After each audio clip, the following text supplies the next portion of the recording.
ଦୁନିଆରେ ପରିବାର ଠାରୁ ବଡ଼ ଧନ ଆଉ ସମ୍ପତ୍ତି କିଛି ନାହିଁ। ଏହି ମଣିଷ ପରିବାର ପାଇଁ ନିଜ ଜୀବନକୁ ବାଜି ଲଗାଇ ଦିନରାତି ପରିଶ୍ରମ କରୁଛି ସମସ୍ତଙ୍କୁ ସୁଖ ଶାନ୍ତିରେ ସବୁଦିନ ରଖିବା ପାଇଁ। ଜୀବନରେ କିଛି କରନ୍ତୁ ବା ନ କରନ୍ତୁ ପିତାମାତାଙ୍କର ସବୁଦିନ ପୂଜା କରନ୍ତୁ। ଆଜି ଆମ ପାଖରେ ଅଛନ୍ତି, ତାଙ୍କର ଆଶୀର୍ବାଦ ପ୍ରାପ୍ତ କରନ୍ତୁ।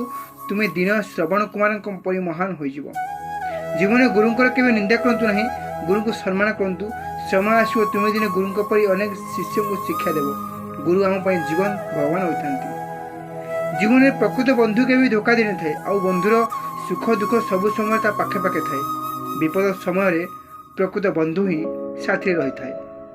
ଜୀବନରେ ପ୍ରକୃତ ପ୍ରେମ ଓ ଜୀବନ ସାରା ରଖିବା ପାଇଁ ଚେଷ୍ଟା କରନ୍ତୁ। ଏମିତି ଜୀବନସାଥୀଟିଏ ବାଛନ୍ତୁ ଜୀବନରେ ଯେତେ ଦୁଃଖ କଷ୍ଟ ଆସିଲେ ବି ମରିବା ପର୍ଯ୍ୟନ୍ତ ତୁମ ସାଥିରେ ହିଁ ରହିଥିବ।